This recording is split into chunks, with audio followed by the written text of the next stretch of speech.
Doctor Who is back with a brand new companion, but after 20 years and 2 different times in charge as showrunner, Russell has broken his tradition that he's held with his companions. Maybe a completely unplanned tradition, but since he revived Doctor Who in 2005, whenever he's introduced a new main companion to the show, the title has always matched who the companion is.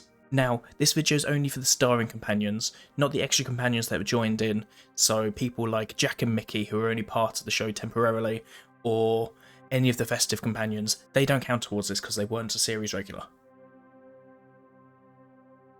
Now, we need to go back to the start for this tradition, and to do that, we need to go back to 2005, the year that Doctor Who returned to TV after a 16-year absence, minus the TV movie.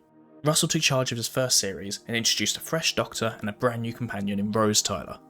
She was one of the most obvious titles for the companions on this list, with the episode specifically being named after her, called in the episode Rose. As the episode is meant to be a journey meeting the Doctor for the new generation coming to Doctor Who, the old generation meeting the new Doctor from Rose's point of view. After 2 years, Rose has left and the Doctor bumps into Donna Noble. While she doesn't become a companion for well over a year later, her first appearance comes with not being named after her like Rose was, but named after who she was for the episode. For the story, it was Donna's wedding day, and as she was walking down the aisle, she was taken away, appearing inside of the TARDIS, making her the runaway bride. Whilst Runaway Bride wasn't technically Donna's first appearance in the show, with her first appearance being in the final scenes of Series 2. What? The Runaway Bride was her first title appearance as a companion, before becoming a main companion a year after that. If that wasn't enough to fill the requirements, when she became a mainstay for Season 4, her first episode was Partners in Crime, perhaps less connected to the Christmas episodes, but this was still a reference to the Doctor and Donna's partnership. Between Donna's appearances in the show, we got our second main companion for the revival, in Martha Jones. Whilst Rose got her first name as the title episode, Martha had to settle for her surname and sharing it with the Doctor. While the Doctor wasn't used in the title, his alias for the episode was, making the title Smith and Jones, which to be honest probably were better than if they would have called it Doctor and Doctor.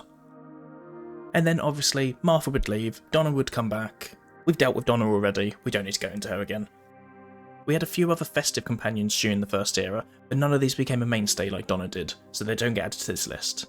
Then after 3 years, Russell left Doctor Who. Until he returned to succeed Chibnall, and he came back in time for the 60th anniversary, starting off by bringing Donna back for the first 3 specials before moving on with a brand new companion for the 4th special and the first series back. Which then brings us to the 2023 Christmas special, which introduced us to Ruby Sunday, the new companion for the upcoming season. The Christmas special was titled The Church on Ruby Road. Whilst the title is more of a reference to the location in the episode, it also doubles as the reason Ruby was called, well, Ruby. This makes Ruby the last companion to meet the criteria for this tradition, but potentially she also starts a brand new tradition for the companions, which I'll get to soon. Then we arrive to present day, where we meet Belinda Chandra, the first main companion for Russell that hasn't got an episode named after her. Despite the Robo Revolution being directly tied into the character's backstory, the episode title doesn't directly mention anything to do with her whatsoever, rather focusing on the events of the planet for the episode, which was named after her. We come from the star Miss Belinda Chandra. This is where I go back to where I mentioned about a new tradition. Whilst the first era may have had titles being named after the companions, the second era may have something in the story named after the character.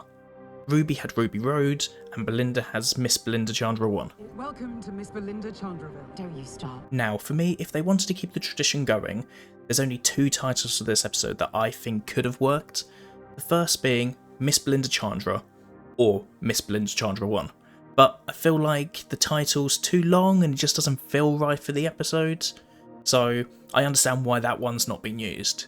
The second one, I believe, should be called Doctor and Nurse or The Doctor and Nurse. This would have been my favourite name, as it's even mentioned in the episodes. When Belinda asks for the Doctor's name, Doctor just says he's the Doctor, and she just gives the response that then she's the nurse. Now, I said I wasn't going to bring in the guest companions and short-term companions, but I just wanted to go back to look at the past and see any other times during Russell's eras that this has happened. So there's actually 2 occasions where a companion has matched a title reference.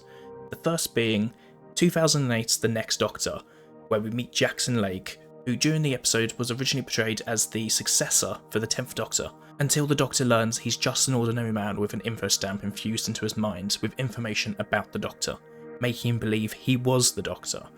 But it's still a reference to the companion for the episode.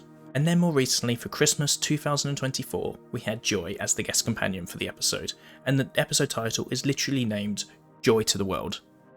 However, this one's a bit more complicated, because even though it was during Russell's era, Russell never actually wrote this episode. This was the return of Stephen Moffat, so it's kind of both, but it doesn't really matter because, again, I'm not counting these kind of characters. So I don't think the companion tradition is anything that Russell has honestly thought about or even cared about continuing, if he even noticed it in the first place. But if this was completely unintentional, to make 4 out of 4 of the main companions fit inside this tradition before Belinda, that was just pure luck. That said, I have no actual issue with the episode title being named what it is. It fits for the episode itself, and that's the most important thing when naming an episode. Focus on the story, not trying to fit in with a companion tradition. And that's it. Thanks for watching.